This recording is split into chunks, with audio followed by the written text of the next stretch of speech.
Shalom saudara-saudara yang terkasih dalam kasih Tuhan, selamat bergabung dengan channel kami di Facebook maupun di Instagram, juga untuk di YouTube.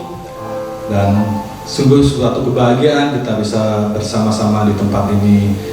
Kita bisa beribadah, kita bisa menyembah, kita bisa memuji dan membawa ucapan syukur kita kepada Allah Bapa kita yang sangat baik. Sebelum kita mulai ibadah ini, mari kita sama-sama persiapkan hati kita. Kita mau datang, kita mau berdoa. Haleluya Yesus. Terima kasih Bapa, terima kasih untuk segala kebaikan dan kemurahan-Mu dalam hidup kami, sehingga saat ini kami boleh menerima kasih-Mu, kami bisa beribadah, kami bisa memuji, memuliakan nama-Mu. Dimanapun kami berada, kami percaya Engkau maha hadir Tuhan. Engkau ada di setiap pujian kami, Engkau bertata di setiap penyembahan kami. Terima kasih Bapa, terima kasih pimpin seluruh rentetan, seluruh urutan ibadah kami dari awal, pertengahan hingga akhir nanti dalam tangan kuasa-Mu. Ambil sepenuhnya dan biarlah Roh Kudus berkuasa atas pujian dan penyembahan kami. Terima kasih Bapa, terima kasih. Di dalam nama Tuhan Yesus Kristus kami berdoa dan mengucap syukur. Haleluya. Amin. Haleluya Yesus.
bersyukur bagimu. Kau hadir dalam hidupku.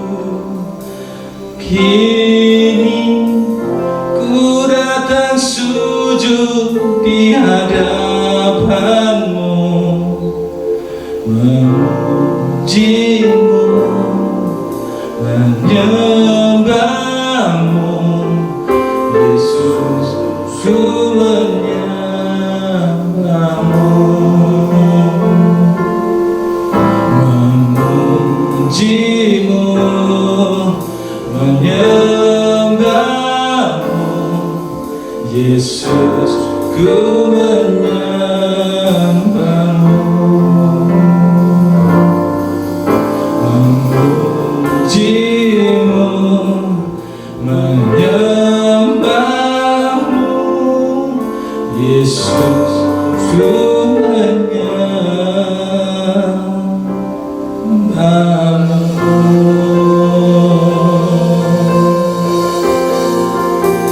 Hanya Kau yang aku sembah,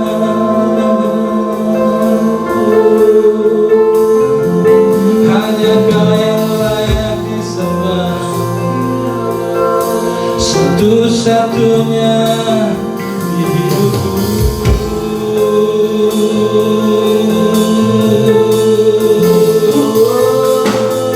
Kau terindah, termulia, terhebat. Oh Yesus, ku angkat pujian, ku angkat pujian hanya bagimu,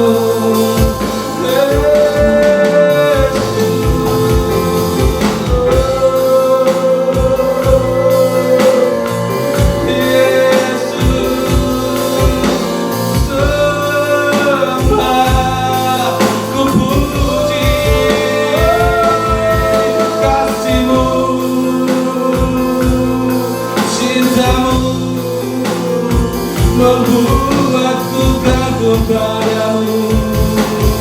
Ku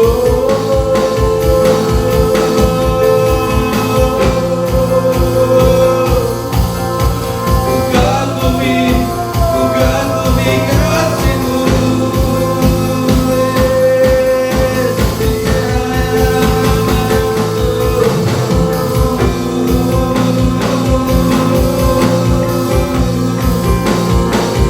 Kau mempesona,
pasti ada sukacita, pasti ada kemenangan dalam Yesus.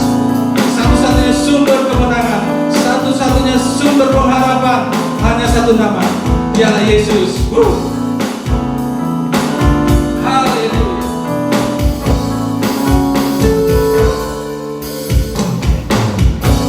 Hanya Kau milikku di surga. Tiada yang ku ingin di bumi, hanya Kau. Tak ku andalkan kekuatanku,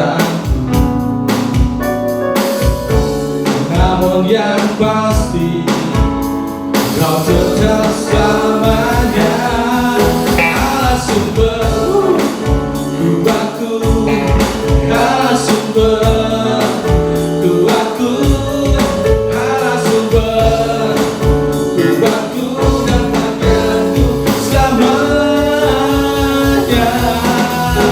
selamanya. Haleluya. Hanya Yesus, hanya Yesus. Hanya Kau milikku di surga.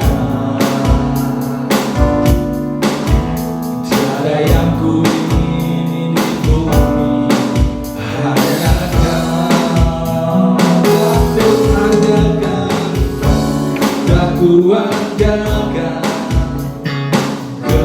kekuatanku, namun yang pasti Kau tetap selamanya. Katakan Yesus sumber kuatku, Yesus, Yesus sumber kuatku, Yesus sumber kuatku dan bagianku selamanya. Yesus sumber kuatku, oh amin. Kuatku, Yesus sumber kuatku, Yesus sumber kuatku dan bagianku selamanya. Yesus sumber kuatku, kuatku, Yesus sumber kuatku, Yesus sumber kuatku dan bagianku selamanya. Selamanya,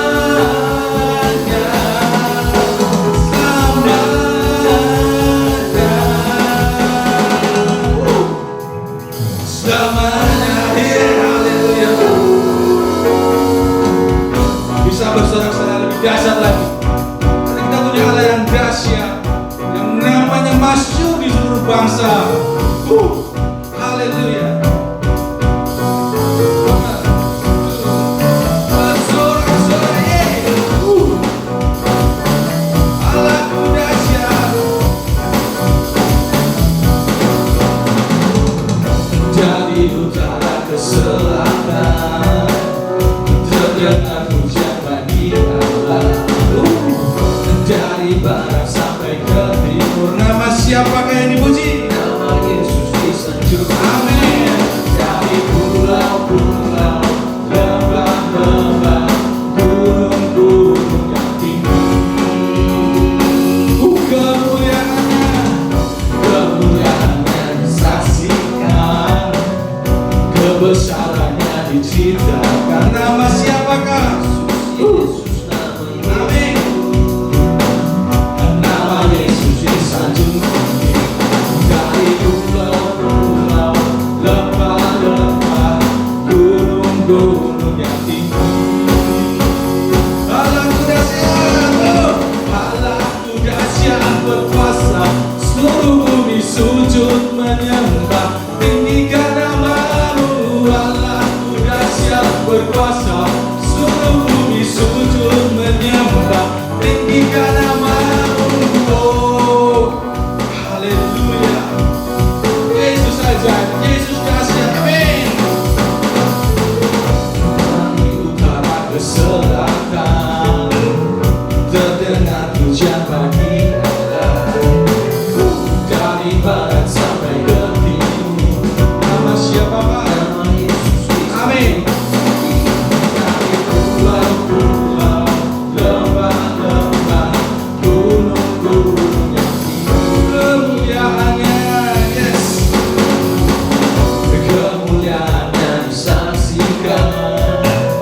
kebesarannya diciptakan. Yesus, Yesus, nama Yesus, nama Yesus disanjung tinggi dari pulau-pulau, lembah-lembah, gunung-gunung yang tinggi. Allah tugasnya, Allah tugasnya berkuasa, seluruh bumi sujud menyembah. Tinggikan nama-Mu, Allah tugasnya berkuasa, seluruh bumi sujud menyembah. Tinggikan nama-Mu, Allah tugasnya berkuasa, seluruh bumi sujud menyembah. Tinggikan nama-Mu, Allah tugasnya berkuasa, seluruh bumi sujud menyembah. Tinggikan nama-Mu. Haleluya. Mau bersorak-sorak bagi Allah Tuhan. Amin. Ada sukacita, ada kemenangan. Mari kita bersorak-sorai bagi Allah kita. Yes. Hey. Oh, oh, oh.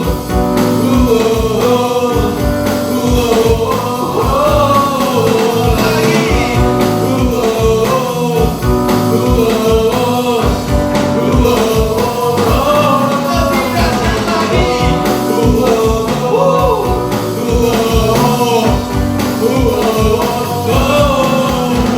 Dari pulau-pulau, lembah-lembah, gunung-gunung yang tinggi. Sekali lagi katakan, dari pulau-pulau, lembah-lembah, gunung-gunung yang tinggi. Hey, haleluya. Katakan Allah tugasnya, Allah tugasnya berkuasa, seluruh bumi sujud menyembah. Tinggikan nama, lebih lagi.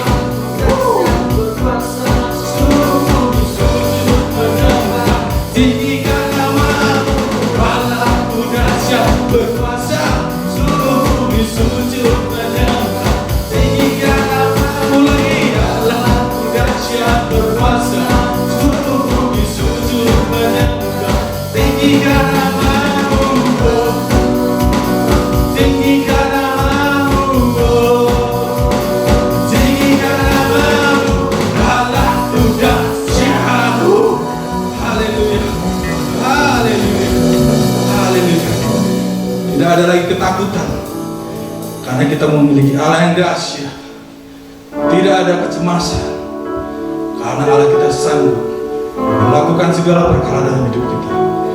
Haleluya, Yesus.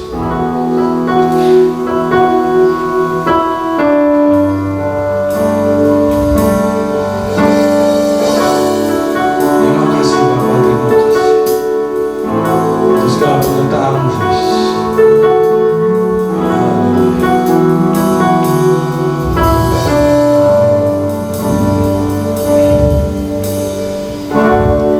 Bapakku datang menyembah-Mu di sini. Ku percaya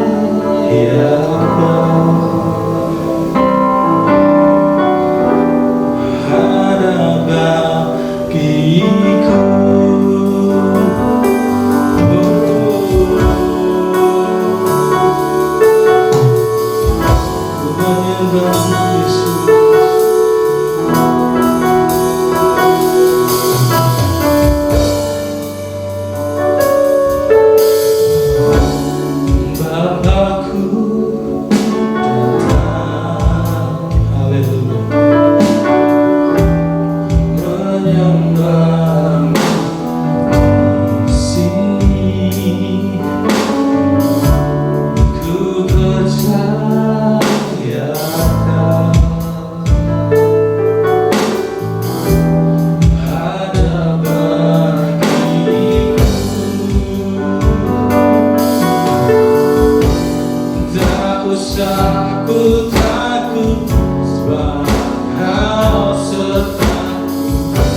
Sungguh kau hebat, ajaib perkasa perbuatanmu.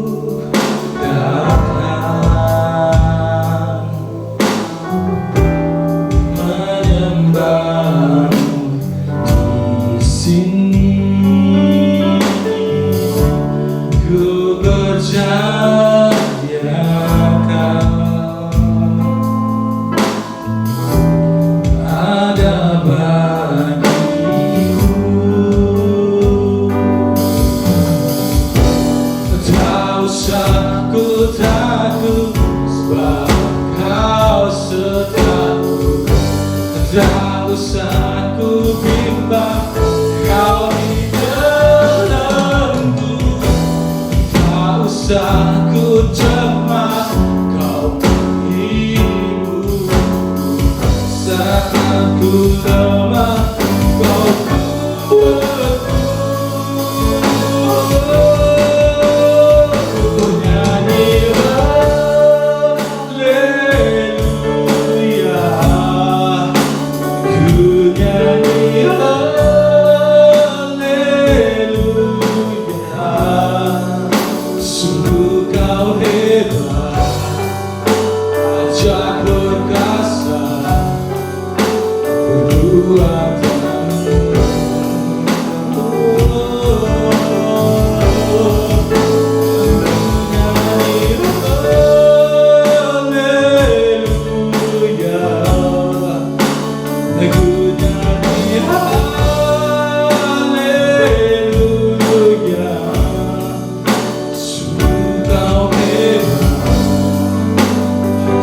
berkasa perbuatanmu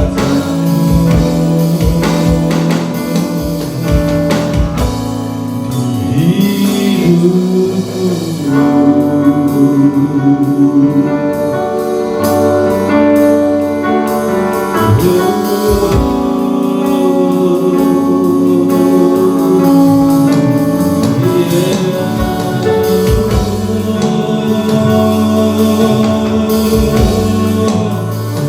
tak lagi aku cemas, lagi aku takut. Kau bersertaku, kau bersamaku di setiap musim hidupku.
dengan mulut kami mengaku Engkau yang terhebat, Engkau yang berkuasa dalam kehidupan kami, Bapa.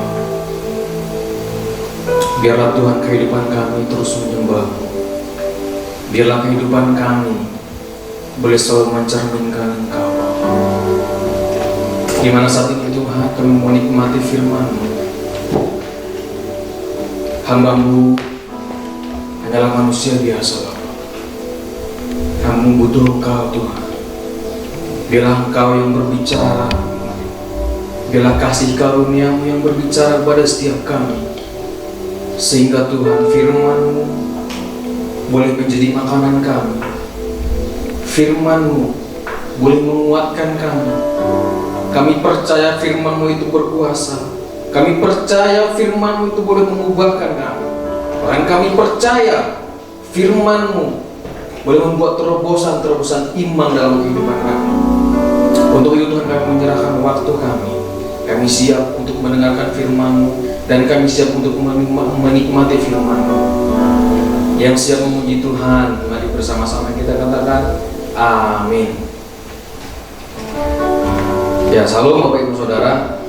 Puji Tuhan, kita masih dalam lindungan Tuhan, kita masih dalam naungan Tuhan, hingga pada saat ini kita masih bisa memuji Tuhan dengan keadaan sehat, dengan sukacita yang hanya daripada Tuhan saja. Amin, Bapak Ibu Saudara.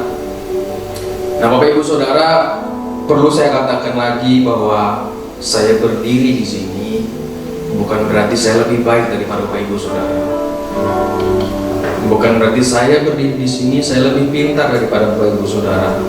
Saya mau mengatakan bahwa hanya Tuhan Yesus yang baik, dan hanya Tuhan yang mengutus saya untuk menyampaikan kebaikannya, untuk menyampaikan satu kemurahan, satu anugerah.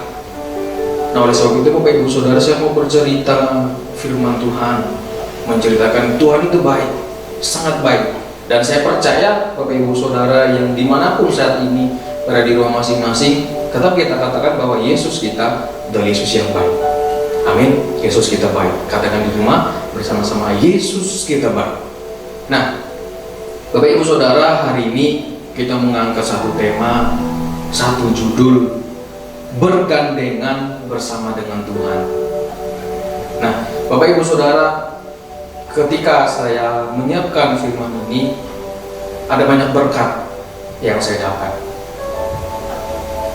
Ada banyak satu kekuatan untuk saya kembali dalam naungan Tuhan, dalam lingkupnya Tuhan, dalam jalurnya Tuhan.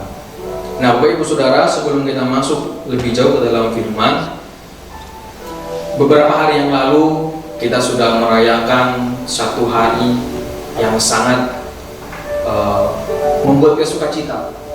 Satu hari yang membuat kita merasa ini loh saya, jati diri saya. Bapak Ibu Saudara, hari itu adalah 17 Agustus.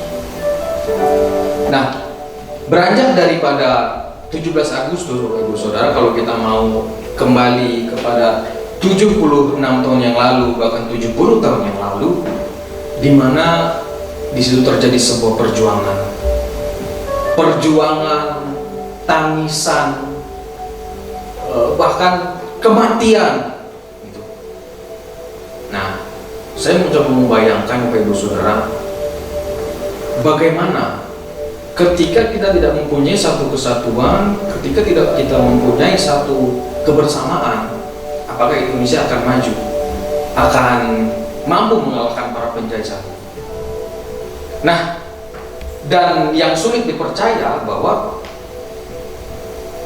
penjajah memakai senjata yang lengkap, ya, memakai senjata yang sangat lengkap. Nah, kita tahu bahwa Indonesia sendiri merdeka, senjatanya adalah sangat tradisional seperti apa sih? Bambu runcing. Coba kita nalar, apakah bisa dengan kekuatan kita sendiri kita mampu untuk mengalahkan orang yang memakai senjata yang begitu lengkap, sementara kita cuma punya bambu? taruhlah saya dengan pemain keyboard, sepanjang apa sih bambu? Baru saya begini, dar, selesai. Nah, beranjak dari sini Bapak Ibu Saudara, kalau kita renungkan, kalau kita kembali melihat, kalau tidak campur tangan Tuhan, sangat sulit, bahkan sangat sulit dipercaya. Ya, Bapak Ibu Saudara, di situ ada perjuangan, dan di situ saya tekankan kembali ada sebuah hati yang mau bersama-sama untuk mencapai satu tujuan. Dan di sana ada apa, Bapak Ibu Saudara? Ada bergandengan tangan. Ada bergandengan tangan. Gitu. Nah, Bapak Ibu Saudara, dalam perumpamaan ini, dalam gambaran ini bagi bangsa kita sendiri, membuat kita sebenarnya begitu mudah untuk mendapatkan satu kunci gitu. Kuncinya apa sih? Kalau kita bisa bergandengan bersama-sama, bisa berjalan bersama-sama dengan satu tujuan, satu visi bahwa Indonesia kita mau merdeka gitu, dengan senjata yang seadanya bambu runcing dan yang lain-lainnya, dengan senjata yang tradisional, tapi itu bisa membuat kita menjadi lepas, menjadi merdeka. Nah, itu Bapak Ibu Saudara. Itu satu kunci. Kembali kita diingatkan bahwa sebenarnya apa sih dari sekian sejarah bangsa Indonesia merdeka, ternyata satu kuncinya apa? Satu kemurahan Tuhan membuat Indonesia menjadi bangsa yang merdeka. Satu kemurahan Tuhan membuat bangsa Indonesia menjadi bangsa yang mampu untuk berdiri sendiri. Amin, Bapak Ibu Saudara. Cara berpikirnya sangat simpel. Ternyata hanya kasih karunia Tuhan, gitu. Nah, hari ini Bapak Ibu Saudara, kita mau belajar bersama-sama bagaimana sih kita bergandengan bersama dengan Tuhan. Coba kita buka satu ayat dulu Bapak Ibu Saudara, di dalam Injil Yohanes pasal yang ke-15 ayat yang ke-5. Yohanes 15 ayat yang ke-5. Nah, Bapak Ibu Saudara bisa baca di rumah, saya akan bacakan. Akulah pokok anggur dan kamulah ranting-rantingnya. Barang siapa tinggal di dalam aku dan aku di dalam dia, ia berbuah banyak. Sebab di luar aku, di luar Tuhan, kamu tidak dapat berbuat apa-apa. Saya sangat suka dengan ayat ini Bapak Ibu Saudara. Satu rasa berserah, satu rasa ketidakmampuan kita, satu rasa saya tidak akan ada apa-apanya tanpa Tuhan. Nah, coba kita gali bersama-sama pelan-pelan Bapak Ibu Saudara, bergandengan bersama Tuhan. Nah, dalam ayat ini juga mewakili bahwa kita diibaratkan satu ranting.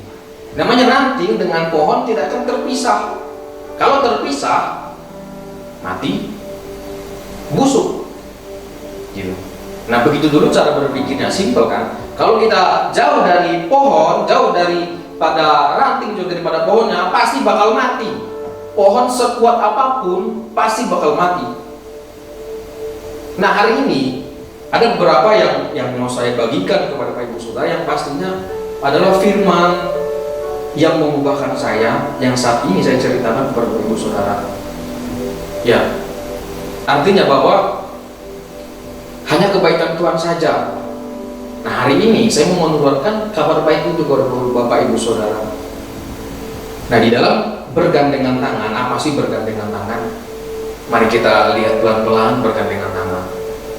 Menurut Bapak Ibu Saudara, ketika kita tidak kenal dengan orang, kita tidak mengenal seseorang itu, apakah mau Bapak Ibu Saudara untuk menggandeng tangannya, berjalan seperti ini, seperti tidak rasa bersalah, menggandeng tangannya sah?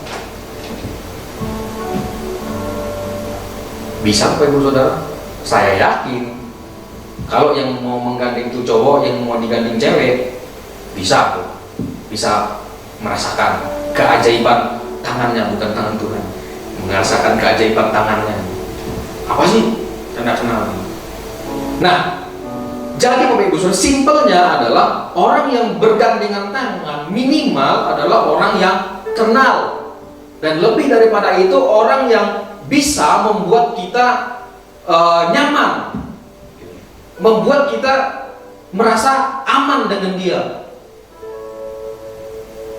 Kalau kita tidak kenal dengan dia, tidak mungkin kita berani menggandeng tangannya. Nah, dalam Kamus Besar Bahasa Indonesia sendiri, bergandengan atau gandeng itu mempunyai banyak arti, Bapak Ibu Saudara. Dan saya mengutip atau dua di antaranya. Yang pertama, tadi bersatu, punya kesatuan. Dasar orang bisa bergandengan tangan karena punya satu kesatuan. Seperti bangsa Indonesia yang sudah merdeka melawan para penjajah, mereka tidak saling kenal. Dari pulau masing-masing, dari provinsi masing-masing, dari kabupaten, dari kota, bahkan dari desa, cuma mau satu tujuan, bahwa kita merdeka, mempunyai spirit bahwa kita merdeka, jangan mau dijajah bertahun-tahun gitu. Punya satu motivasi, yaitu merdeka. Motivasi merdeka. Mereka tidak saling kenal, tapi yang luar biasanya adalah ketika mereka mempunyai satu misi, satu tujuan, Indonesia menjadi merdeka. Indonesia menjadi bangsa yang bisa berdiri sendiri dengan hanya memakai bambu runcing. Coba Bapak Ibu sudah pikirkan, renungkan baik-baik. Selagi saya berbicara, Bapak Ibu sudah merenungkan baik-baik. Kalau di situ tidak ada peranan Tuhan, maka saya mengatakan bukan tidak mampu, tapi sangat mustahil, sangat sulit, gitu. Nah, di situ ada bersatu, bekerja sama. Nah, terus yang mau saya tekankan Bapak Ibu Saudara adalah satu hubungan. Kenapa kita bisa bergandengan bersama Tuhan? Karena kita punya satu hubungan. Nah, pertanyaan saya saat ini, apakah hubungan Bapak Ibu Saudara bersama dengan Tuhan bisa disebut sebagai murid kah? Bisa disebut sebagai anak kah? Bahkan level tertinggi yaitu sahabat. Gitu. Sahabat. Nanti kita akan bahas satu persatu dan kita ambil sebuah inti. Gitu. Nah, yang pertama Bapak Ibu Saudara, kita melihat satu hubungan adalah antara anak dan orang tua. Mari kita lihat pelan-pelan, mari kita renungkan pelan-pelan, apakah saya dan Bapak Ibu Saudara sebagai salah satu pelaku daripada anak-anak itu. Saya sebagai anak yang dulunya berapa 6 tahun yang lalu, 9 tahun yang lalu, saya menjadi seorang anak yang tidak menyenangkan hati orang tua. Bagaimana mau menyenangkan Bapak Ibu Saudara? Orang tua ngomong A, saya ngomong D.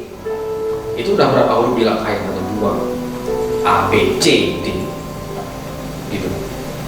Nah, tapi sikap daripada orang tua ketika anaknya tidak mau mendengar, apakah orang tua ngomong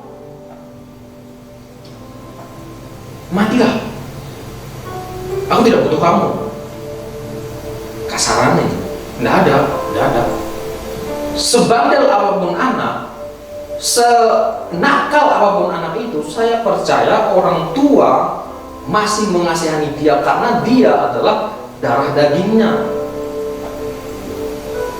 Mari pelan-pelan Bapak Ibu Saudara. Kenapa saya mengambil gambaran ini? Sekarang gini, sudah sangat jelas bahwa gelar daripada Yesus Kristus, Bapa yang kita sembah, ada banyak, ada guru, ada rabi, ada sebagai bapa, sebagai sahabat, sebagai kepala, sebagai imam.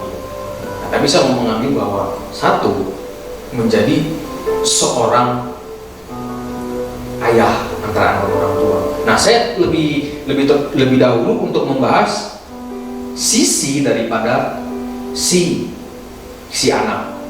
Coba pelan-pelan ya, pelan-pelan. Ketika kita berumur balita 1 tahun, 2 tahun, apa yang kita lakukan? Kita mau bermain, kalaupun di sini ada jurang, sebenarnya kita sepertinya jurang enak ya, mari terjun. Kalau terjun, patah tulang enggak? Patah. Robek enggak? Kulit merobek. Mati enggak? Bisa mati. Tapi sebagai orang tua, dia menggandeng anaknya supaya tidak terjatuh. Sekalipun dia tertati-tati, meraba, digandeng sama orang tuanya. Nah, tapi kebanyakan kita belum mengerti maksud orang tua menggandeng kita. Kita mengerti baru umur yang sekarang, kalau sekarang saya umur 24 tahun, Bapak Ibu berapa umurnya? Baru mengerti itu. Kalau kita umur 1 tahun, 2 tahun, ngerti tidak kita kalau orang tua kita menggandeng kita tujuannya apa? Tidak ada orang tua yang memaksa anaknya untuk mengerti. Kamu anak gimana sih? Saya menggandeng kamu supaya kamu tidak terjatuh, supaya kamu tidak terperosok. Anak-anak diomongin seperti itu pun belum mengerti, karena mereka masih menganggap itu dunia mereka. Jadi di situ sebenarnya Tuhan menyayangi mereka, tapi yang tidak sadar siapa? Si anak, si kita membuat kesalahan, tidak dengar-dengaran, dan yang lebih parah, tidak sesuai dengan apa yang orang tua itu inginkan. Gitu. Tidak sesuai dengan, seringkali bahkan saya mengalami dan saya banyak melihat kasus-kasus anak tidak begitu mengindahkan pesan-pesan orang tuanya, tidak begitu mengindahkan apa yang orang tuanya mau. Nah, tapi di sini saya mau berkata bahwa sebenarnya sekalipun kita belum mengerti, Tuhan sudah mengulurkan tangannya. Nah, ini banyak Bapak Saudara didengar baik-baik. Tuhan selalu memberikan tangannya kepada kita. Nah, sekarang kita mau enggak menggapai tangan Tuhan? Saya gambarkan simpelnya kepada anak kecil tadi. Ketika anak kecil umur 1 tahun, 2 tahun, orang tuanya berikan tangannya seperti ini, anaknya malah nyelonong sendiri. Pengennya kemana, maunya bebas gitu. Jadi kena bebas. Nah, itu adalah satu gambaran gitu. Tuhan memberikan tangannya karena dengan kasih karunia-Nya. Dengarkan baik-baik. Tuhan memberikan tangannya bukan karena kita lebih bagus, bukan karena kita baik, bukan karena kita mampu, bukan karena kita bisa melakukan semuanya, tapi karena kasih karunia Tuhan. Nah, hari ini saya mau lebih banyak untuk berbicara tentang kasih yang Tuhan beri. Nah, Bapak Ibu Saudara, Bapak Ibu Saudara pernah membayangkan nggak berapa tahun yang lalu, waktu umur 2 tahun, kalau Bapak Ibu Saudara masih ingat, ingatannya tajam, kira-kira di masa itu Bapak Ibu Saudara bisa ngomong nggak? Papaku kok baik sekali ya, memangnya aku begini.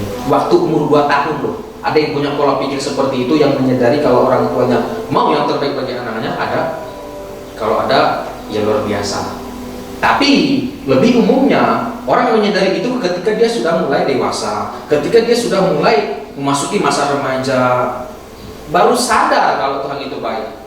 Tapi dulunya kita tidak mau untuk menggapai tangan Tuhan gitu. Nah, bukan berarti yang saya katakan tadi kita lebih baik daripada orang ini. Saat ini Bapak Ibu Saudara, apapun pergumulan Bapak Ibu Saudara, apapun pekerjaan Bapak Ibu Saudara yang Bapak Ibu Saudara lakukan, jangan melihat orang lain lebih baik daripada kita. Mereka layak menerima kasih karunia Tuhan. Tidak, Bapak Ibu Saudara. Semua layak menerima kasih karunia Tuhan. Amin. Semua layak untuk menerima kasih yang Tuhan berikan.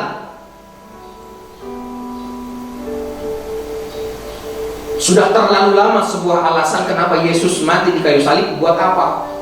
Buat menebus saya dan saudara.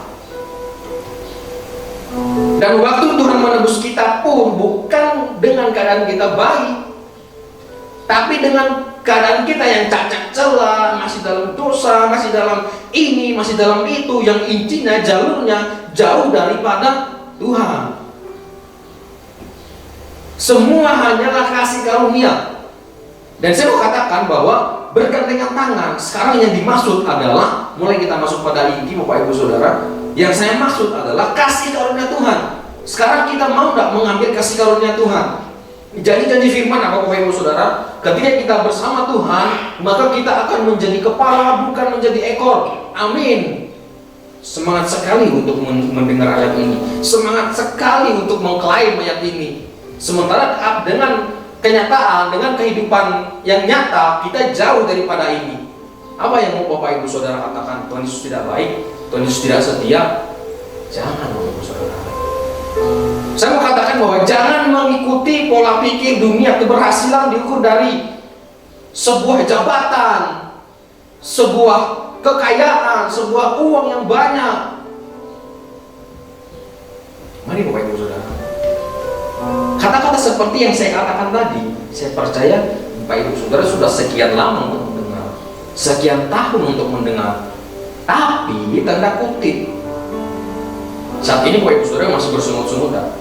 Kalau masih bersungut-sungut, artinya Bapak Ibu Saudara belum mengerti, belum memahami apa yang dikatakan satu kasih karunia, sehingga masih mengatakan diri, aku sih apa ya? Aku tidak layak. Aku sih apa ya? Aku tidak ada apa-apa dibanding orang lain.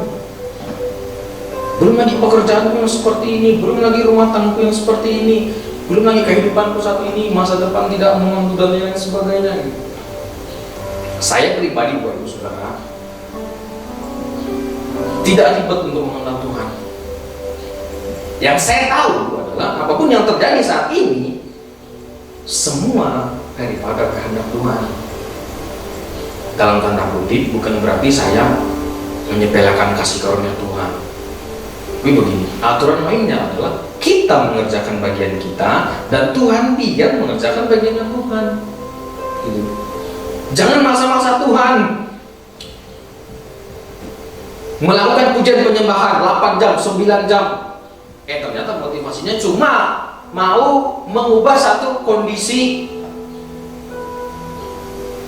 perekonomian. Ada maunya tuh.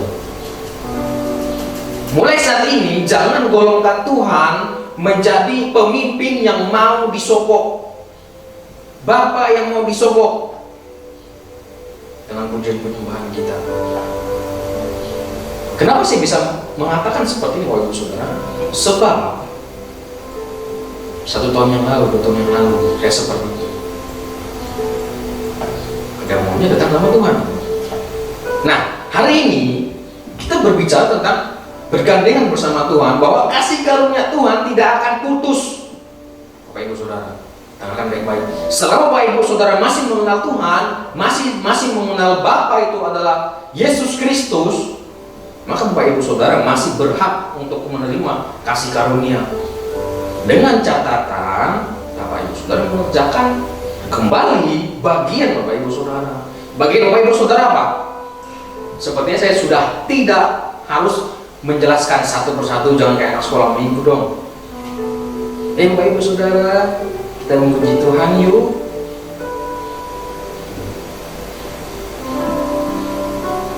Maksud saya Bapak Ibu Saudara, mulailah bangun. Kita menjadi manusia dewasa yang benar-benar dewasa. Artinya dewasa dalam begini Bapak Ibu Saudara. Seringkali kita bermain salahnya di pola pikir.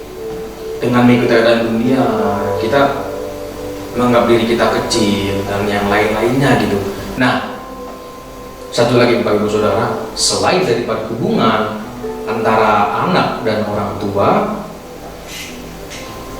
maka kita mau belajar lagi. Coba kita lihat dulu di dalam Yohanes 15 ayat 5. Yohanes 15 ayat 5.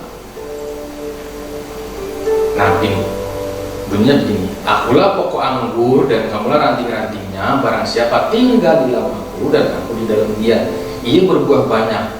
Sebab di luar aku kamu tidak dapat berbuat banyak. Tadi kita sudah baca ayat ini, dan sekarang saya mau dengarkan baik-baik Bapak Ibu Saudara, pelan-pelan.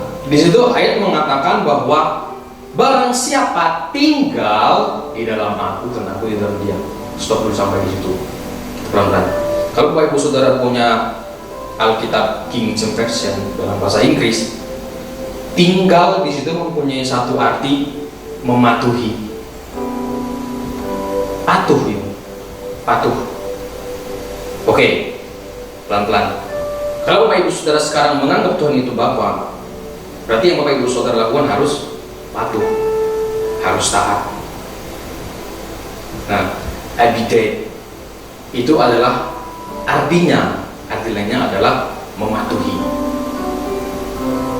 Tidak jauh daripada kata-kata mematuhi. Seorang anak yang tidak mau menggandeng orang tuanya ketika ada mara bahaya di situ, maka dia akan salah melangkah. Gitu. Kunci kita sebagai anak hanya satu, taat, patuh. Bapak Ibu Saudara, saya akan mengambil satu gambaran, satu ilustrasi. Gambarannya sih agak berat lah ya. Bukan berarti saya menyamakan Bapak Ibu Saudara dengan binatang, bukan. Tapi saya mau mengasih satu istilah. Hewan yang setia, anjing bisa disebut sebagai hewan yang setia. Setuju ya? Ada banyak yang mengatakan anjing disebut sebagai hewan yang paling setia dan paling mengerti. Anjing dulunya, kalau anjing-anjing liar, tabiatnya anjing, karakternya anjing sama. Bahkan ada yang lebih ganas. Tapi pada dasarnya sama. Mereka punya keagresifan di masing-masing. Mereka punya satu bisa dikatakan, pokoknya siapa yang mengancam dia habis. Gitu. Nah, tapi Bapak Ibu Saudara, ketika anjing ini sebagai anjing yang galak, sebutkanlah Bapak Ibu Saudara, anjing yang paling galak anjing apa? Tapi ketika dia mendapatkan tuannya yang begitu mengasihi dia, maka anjing ini akan menjadi benar-benar yang setia. Gitu. Nah, ilustrasi ini, gambaran yang banyak dipakai dan yang sering kali kita dengar, saya berikan lagi kepada Bapak Ibu Saudara. Anjing saja bisa tahu siapa tuannya.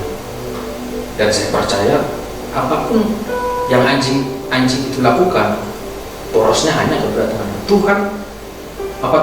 Tuannya itu baik. Banyak kan? Kalau kita melihat video-video gitu, tuannya dalam bahaya, anjing yang menyelamatkan. Ujung-ujung anjing yang mati berani berkorban buat si tuannya. Nah, tapi Bapak Ibu Saudara, kalau kita kembali tadi kepada ilustrasi yang pertama, kita sebagai anak, pertanyaan saya adalah, berani tidak kita mati buat orang tua kita? Ini saya ngomong jasmani. Justru malah, maaf kata Bapak Ibu Saudara, kita tidak sebagaimana harusnya gitu. Sebagaimana harusnya. Waktu kita kecil, orang tua begitu telaten, begitu selalu menjulurkan tangannya gitu buat kita. Nah, sekarang gantian, ketika orang tua udah tua, bisa nggak kita seperti itu? Jadi satu pertanyaan, bukan berarti saya mengatakan Bapak Ibu Saudara seperti itu, bukan. Itu satu pertanyaan. Satu pertanyaan. Saya pun demikian. Nah, jadi Bapak Ibu Saudara, di sana dikatakan patuh. Apa sih patuh? Kalau kita melihat Bapak Ibu Saudara, patuh, semua kunci ada pada Tuhan. Semua kunci ada pada pemimpin. Contohlah, dalam masuk ruangan ini, yang menjadi pemimpinnya siapa? Yang bisa memegang ruangan ini? Ya pasti orang yang memegang kuncinya. Saya mau masuk, kalau tidak ada, saya menemui pemimpin yang menjaga ruangan ini, tidak bisa masuk. Sekarang kehendak dia dong, mau ngasih kunci apa enggak? gitu. Nah, istilah-istilah seperti ini saya berikan supaya kita lebih mudah. Artinya bahwa kehidupan kita saat ini hanyalah kasih karunia Tuhan. Nah, saya mau mengatakan kita adalah manusia yang berharga di mata Tuhan. Selama Bapak Ibu Saudara masih menyandang gelar sebagai manusia, bukan almarhum, bukan almarhumah, tapi Bapak Ibu Saudara masih berharga di mata Tuhan. Apapun yang menjadi saat ini pergumulan Bapak Ibu Saudara, seringkali kan kita merasakan kita ini kecil gitu loh. Saya tidak bisa Tuhan begini. Mari saya ajak pelan-pelan Bapak Ibu Saudara untuk melihat satu contoh. Bapak Ibu Saudara mengenal Simon Petrus, Rasul. Semua sudah tahu lah ya. Semua sudah tahu. Tapi ketika saya mengatakan Simon Petrus, apa yang terlintas dalam pikiran Bapak Ibu Saudara? Simon Petrus yang paling terkenal, dia dicap sebagai orang yang penyangkal. Dari sekolah minggu, dari saya kecil, bahkan dari zaman Bahtera Nabi Nuh, kalau ada sekolah minggu di sana dia ngomong, kan dulu kita perjanjian lama, bisa ngomong artinya itu udah sangat lama gitu. Sehingga kita yang tahu Simon Petrus hanyalah seorang yang menyangkal Tuhan 3 kali, berkokok menyangkal Tuhan.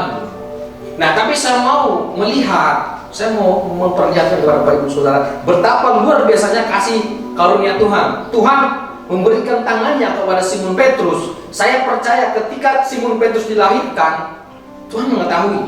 Amin, Bapak Ibu Saudara. Kalau Tuhan tidak tahu Simon Petrus, berarti Tuhan berhenti jadi Tuhan. Pada umur yang sekian, Yesus bertemu di Galilea bersama dengan Simon Petrus. Waktu itu Simon Petrus menjadi seorang nelayan. Udah tahu ya ceritanya ya? Udah tahu ceritanya. Tuhan tidak menghampiri orang yang punya banyak uang seperti kaisar, para kaisar Nero dan yang lain-lainnya. Tuhan tidak menghampiri, tapi malah menghampiri Simon yang disebut Petrus dari Galilea. Nah, Tuhan mengajak dia, orang-orang yang seperti ini, Bapak Ibu Saudara, bukan dari orang yang punya latar belakang yang bagus. Kalau saya tanya Bapak Ibu Saudara, saat ini kalau Anda suruh memilih mau punya pekerjaan sebagai apa, pasti mau yang layak kan? Tidak ada keinginan kita untuk menjadi seorang nelayan kah ataupun apa. Tapi itu perlu kita syukuri karena disitulah Tuhan taruh kita gitu. Nah, yang mau saya katakan adalah Tuhan tidak melihat apapun latar belakang dosa dari Bapak Ibu Saudara. Mari kita lihat pelan-pelan. Oke lah, Petrus dikatakan terkenal sebagai orang yang penyangkal Tuhan. Tapi tahu Bapak Ibu Saudara, di balik itu Simon Petrus adalah murid yang pertama yang Tuhan pilih. Nah, saya mau bertanya, ketika Tuhan Yesus memilih Simon Petrus menjadi murid yang pertama, menjadi rasul yang pertama, apakah Tuhan tidak tahu pada endingnya akan menyangkal dia? Menurut Bapak Ibu Saudara seperti apa? Kalau Tuhan tidak tahu, berarti Tuhan berhenti jadi Tuhan. Dia berhenti menyandang Allah Maha Tahu, Allah Maha Menyediakan, berhenti jadi Tuhan. Harus lantas, apa sih yang menyebabkan? Saya tidak akan membahas itu. Yang saya tahu, Tuhan begitu karena Dia punya kasih karunia kepada Simon Petrus. Dan saat ini Tuhan juga punya kasih karunia kepada Bapak Ibu Saudara yang ada di rumah, di mana, yang saat ini sedang mendengarkan firman. Simon Petrus menjadi murid yang pertama, menjadi rasul yang pertama. Nah, Simon Petrus juga kalau Bapak Ibu Saudara baca kisahnya, itu jadi sosok yang waktu sebelum Tuhan ditangkap aja, Petrus ngomong gini, pokoknya aku mati aja lah Tuhan. Kalau Tuhan jangan sampai jangan sampai celaka gitu. Sampai mati pun aku mau ikut Tuhan gitu. Masa hidupnya.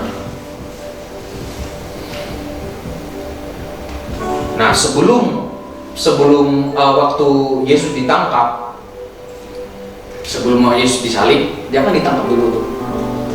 Ada prajurit daripada Kaisar untuk menangkap Yesus. Yang memotong telinga daripada prajurit-prajurit itu siapa? Si Petrus. Begitu dia pengen gitu, melindungi seorang yang menjadi berharga bagi dia. Nah, tapi pada endingnya adalah dia menyangkal Tuhan. Gitu. Nah, dari situ ceritanya tidak ada kan rekonsiliasi, tidak ada kan kayak Yesus sudah bangkit nih, terus ketemu Petrus. Saya bercerita seperti anak kecil aja kalau saudara. Cuma sih Pet, kemarin nyangkal saya, bilangnya sampai mati mau ikut saya. Gitu. Kalau Yesus manusia seperti kita, seperti saya, mungkin saya akan begitu. Tangan mulai berkarya. Tapi Tuhan enggak. Justru malah ketika Tuhan Yesus naik, dan di situ ada satu pencurahan Roh Kudus, Petrus khotbah, Bapak Ibu Saudara, banyak orang yang bertobat. Nah, satu lagi, itu menunjukkan hanya kasih kepada Tuhan saja. Kita tidak berhak untuk memilih. Semuanya tergantung kepada Tuhan. Semuanya berpusat pada Tuhan. Semuanya adalah kedaulatan Tuhan. Saya mengatakan Simon Petrus sebagai nelayan. Kenapa? Karena saat ini kita berpikir bahwa kita tidak layak dengan semua apa yang kita lakukan terhadap Tuhan. Mungkin mengecewakan Tuhan, tidak taat dengan Tuhan, dan yang lain sebagainya gitu. Satu lagi, saya berikan satu lagi. Satu contoh lagi Bapak Ibu Saudara. Ya, Bapak Ibu Saudara tahu tentang Yunus, Nabi Yunus. Yang Bapak Ibu Saudara ingat ketika saya mengatakan Yunus, apa Bapak Ibu Saudara? Yunus menjadi orang yang tidak taat. Nah, padahal kalau kita lihat gini, tujuannya Yunus waktu dia disuruh ke Niniwe, tapi pergi ke Tarsis. Sebenarnya ada satu yang positif. Positifnya gini, memang dia tidak menuruti untuk pergi ke Niniwe, tapi pergi ke Tarsis. Tapi kan plannya juga untuk melayani Tuhan. Harusnya baik dong. Gitu. Harusnya baik dong, sama-sama baik soalnya. Nah, tapi ketika Yunus mau pergi ke sana, mau menghindar daripada panggilan Tuhan, apakah di situ rencana Tuhan gagal?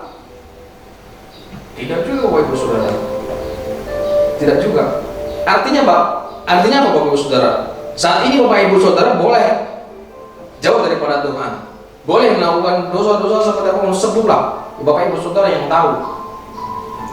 Gitu. Tapi kalau sudah waktunya Bapak Ibu Saudara akan berbalik, ya pasti berbalik Bapak Ibu Saudara. Artinya bahwa kasih karunia Tuhan akan tepat pada waktu yang Tuhan berikan kepada Bapak Ibu Saudara. Rencana Tuhan tidak akan gagal karena pekerjaan saudara. Udah terlalu banyak ayatnya yang ngomong, aku sudah mengetahui engkau sebelum kau lahir, bos. Sebelum kita lahir, Tuhan sudah tahu kita. Nah, jadi saat ini yang mau saya katakan adalah begini, menyadari Tuhan, aku hidup hanya kasih karunia saja. Sekarang aku mau menggandeng tangannya Tuhan, karena Tuhan saat ini masih menunggu kita untuk menggandeng tangannya Tuhan.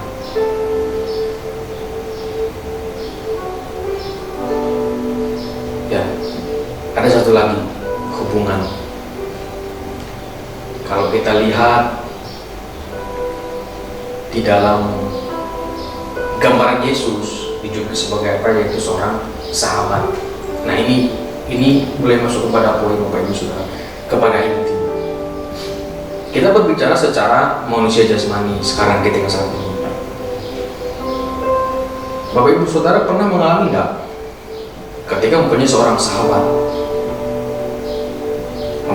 sahabat, yang begitu akrab, yang begitu tahu Bapak Ibu Saudara, yang begitu tahu seluk beluk latar belakang kejahatan, kebaikan Bapak Ibu Saudara. Nah, ketika kita punya satu masalah dan teman kita ini dan sahabat kita ini mau berkorban untuk kita, apa yang Bapak Ibu Saudara lakukan?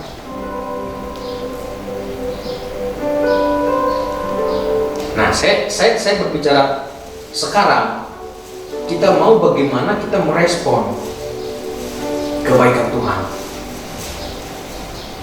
Saya mengatakan keras Bapak Ibu Saudara, jadilah orang yang mengerti, jadilah orang yang tahu bagaimana mengkondisikan diri gitu.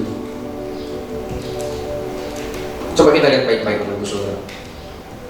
Yesus punya gelar sebagai dia mau kita tuh menjadi sahabat-sahabatnya, mau menjadi sahabat-sahabat. Coba kita baca dulu deh, kita baca dulu Yohanes 15 ayat 13. Yohanes 15 ayat 13 kita baca dulu.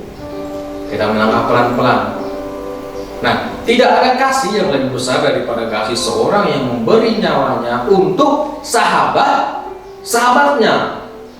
Nah, hubungan yang mau saya ambil sekarang adalah Yesus dikatakan sebagai seorang sahabat. Secara jasmani, kalau kita punya seorang sahabat yang begitu care, yang begitu tahu posisi kita, tidak mencari keuntungan pribadi, tidak mau memanfaatkan, pasti kita bakal respect sama dia. Pasti kita bakal mau mati-matian buat dia, dan kita mau gitu mati bareng dengan itu, pasti mau. Kalau tidak ada kalau kita tidak punyai rasa seperti itu, ya sudah, jangan punya sahabat gitu. Manfaatin aja orang, cari kepentingan dan lain sebagainya gitu. Nah, tapi ketika saya punya seorang sahabat yang begitu mau mati-matian bagi saya, pasti dong, nih hati mau kasihin sama kehidupan kita juga dikasihkan sama dia. Kita telusurin lagi, kita lebih dalam lagi, masuk lebih dalam lagi. Kita bandingin, sahabat siapa kita sih? Darah daging kita? Bukan. Saudara? Bukan. Ya memang sahabat kadang ada yang berdarah, ada yang orang lain. Tapi saya mau mengatakan bahwa cenderungnya kita memilih seorang sahabat biasanya orang yang jauh daripada keluarga kita, golongan darah bisa. Maksud saya darah daging saya, daging kita, darah daging yang satu ayah, satu ibu. Nah, tapi orang itu begitu mau memperjuangkan kita. Saya percaya di situ ada satu spirit yang tidak bisa dibayar dengan apapun. Saya percaya di sini ada satu kekuatan yang tidak bisa digantikan oleh apapun. Berharga Bapak Ibu Saudara. Sekalipun orang mengatakan seperti ini, kamu seperti ini, tapi sahabatmu selalu memberikan kamu semangat. Kamu tuh seperti ini loh, seperti ini loh. Bagaimana tinggal Bapak Ibu Saudara? Kalau saya punya teman seperti itu, saya jangan maksimal gitu. Nah, ini kita lihat, kita pelan-pelan dari diri kita Bapak Ibu Saudara. Dari diri kita pikirin, kita renungin, Tuhan bukan sama kita, maksud itu secara jasmani. Nah, tapi dampaknya kepada seluruh umat manusia selama dia masih menyandang gelar manusia, bukan manusia-manusiaan, jangan ditambah-tambahin. Manusia-manusiaan, jangan. Artinya bahwa Tuhan saat ini masih memberikan kasih karunia bagi kita, dan itu tergantung kepada kita. Tadi saya sudah katakan kita punya seorang sahabat yang begitu mengasihi kita. Sekarang respon kita, apa yang mau kita bagi sama dia? Gitu. Apakah tega ketika kita punya sahabat yang sedemikian memerhatikan kita, tapi kita tidak tahu berterima kasih. Nah, kalau sudah seperti itu, sudah, saya tidak bisa ngomong apa-apa, saudara. Tapi yang saya mau ngajak Bapak Saudara saat ini, mari kita tahu diri, mari kita tahu menjadi orang-orang yang bisa balas budi, mari kita menjadi orang-orang yang juga bisa membalas kebaikan orang lain. Bahkan, akan baik-baik, kalau kita mencatat jauh lebih keras dan jauh lebih sulit dilakukan, harus mengasihi musuh.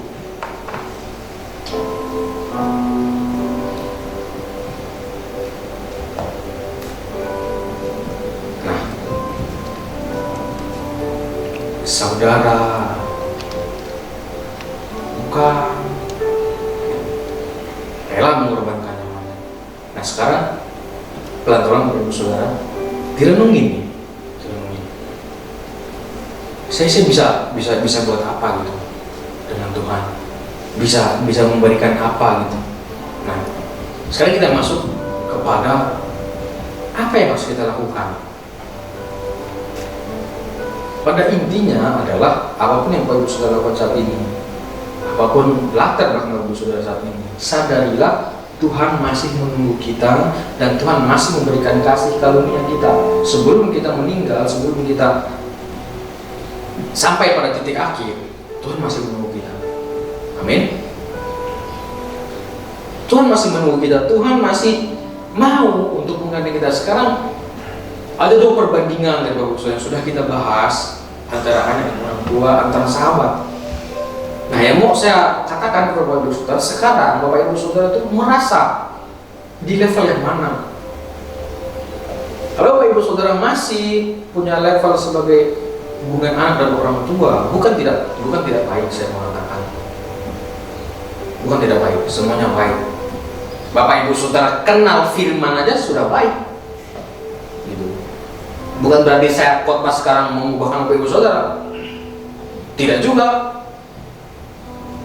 Semua sudah baik. Semua sudah baik.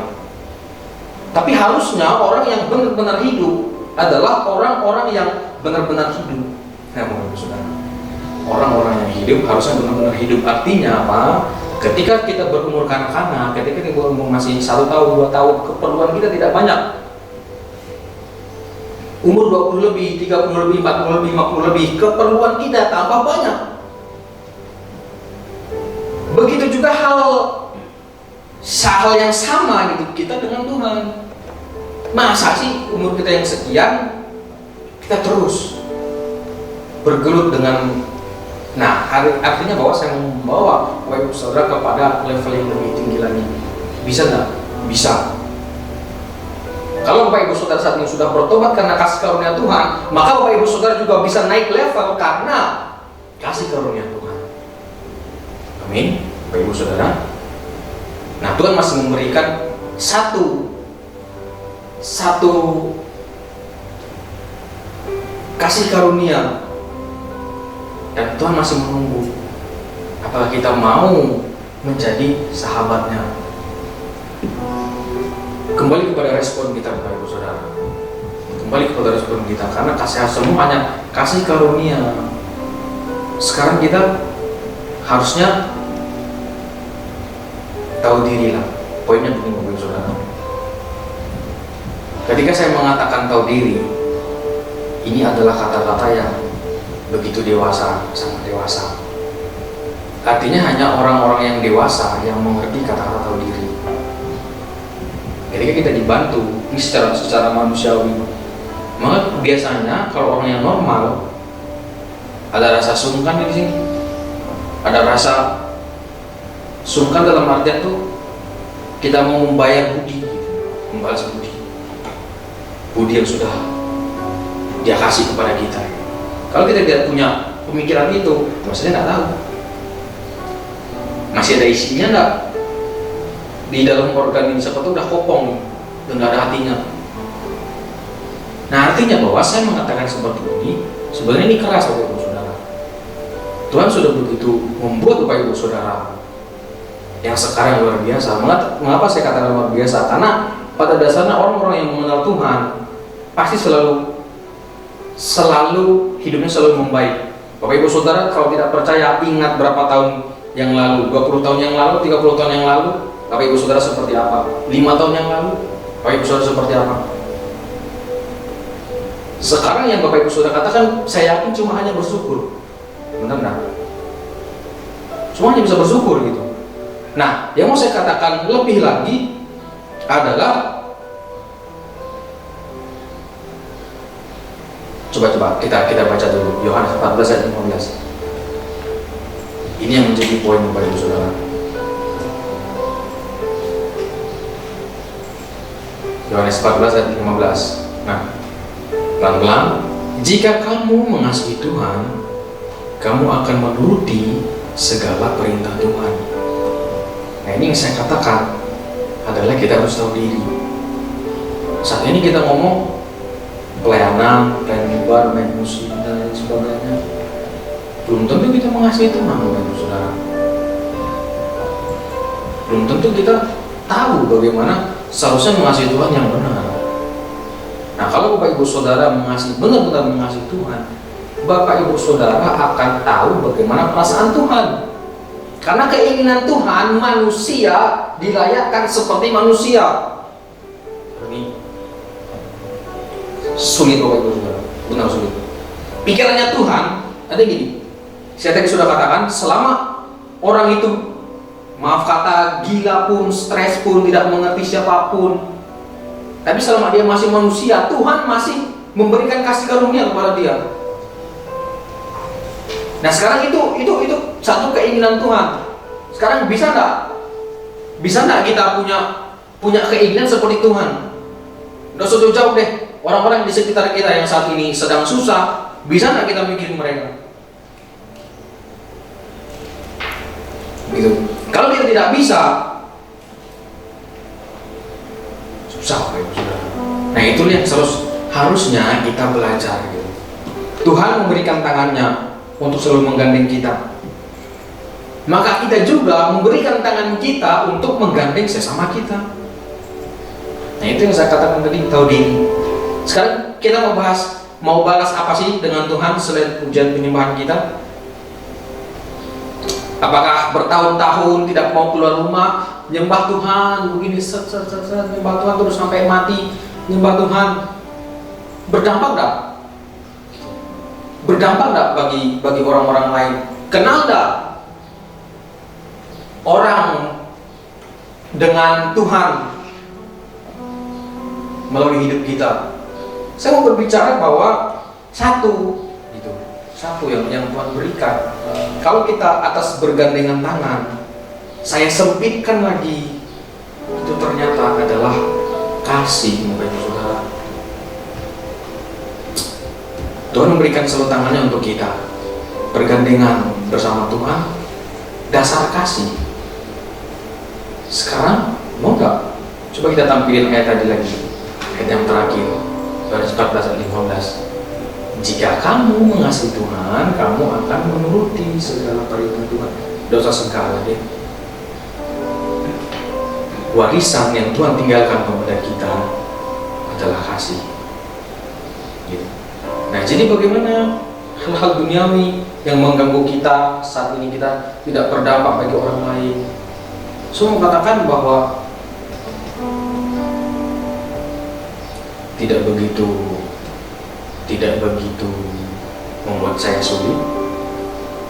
Tapi ketika saya tahu ini yang membuat saya sulit. Saya harus tahu diri. Tahu dirinya apa? Harus benar-benar mengerti pikiran Tuhan. Tuhan melihat si A, si insan, saya 6 tahun yang lalu. Ya, orang-orang melihat saya, bahkan keluarga saya, tante, om, melihat ini nanti anak mau jadi apa sih?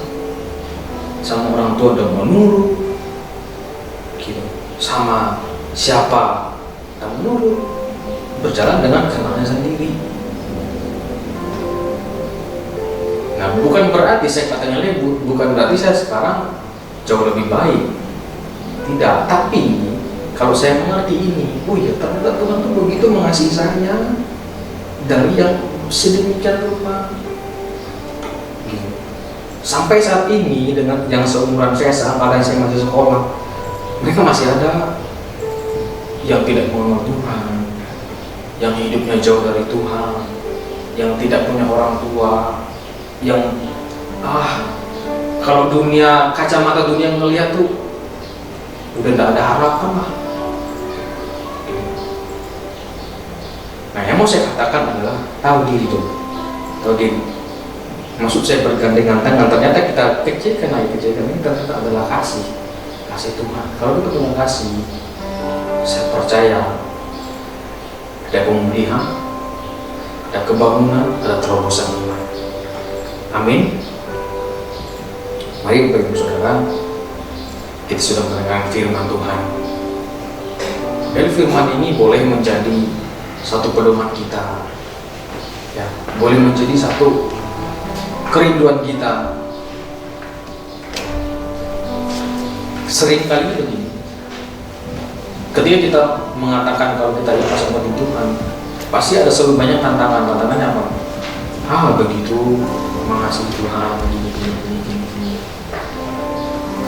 Yang sering kali menjadi permasalahan begini, Bapak Ibu Saudara. Ketika kita naik di mimbar ini, kita tuh benar-benar langsung seolah rohani, seorang yang tahu Tuhan. Nah, yang mau saya katakan adalah sudah.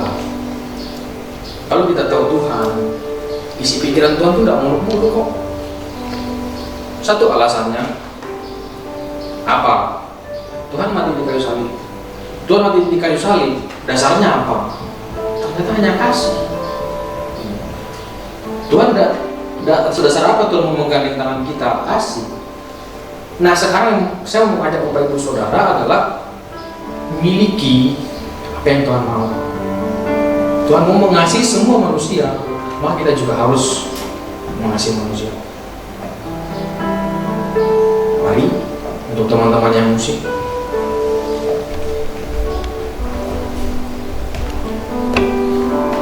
bila dimanapun saat ini kita berada, mari renungkan firman Bapak Ibu Saudara. Simple. Ternyata maunya Tuhan itu hanya kita bisa mengasihi Tuhan dan mengasihi sesama kita. Itu adalah fase-fase yang tertinggi.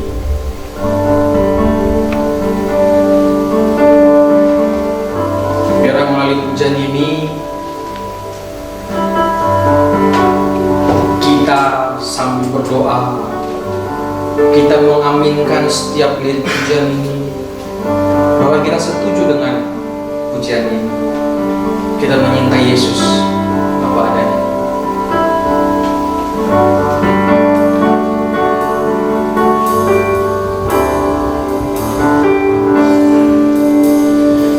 Yesus, aku cinta kepadamu. Benar Tuhan. Yesus, Saat ini kami mau menggandeng tangan. aku cinta. Kami percaya Kau masih menunggu kami untuk kami bisa menggandeng tangan Tuhan. Aku cinta kepadamu. Biarlah kasih karunia-Mu boleh berikan pengertian kepada kami.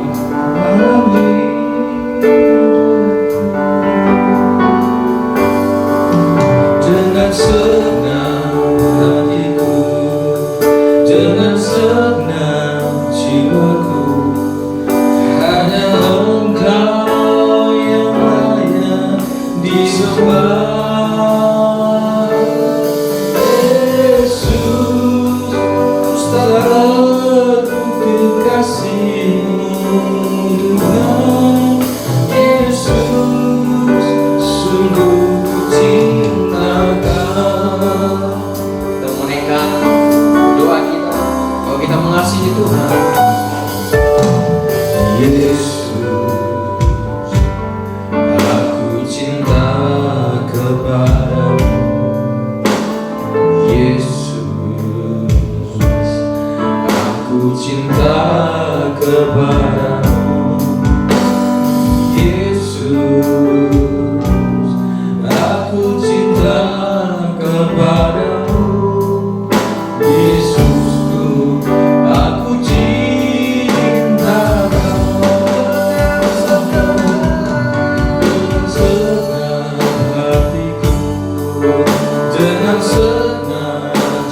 jiwaku.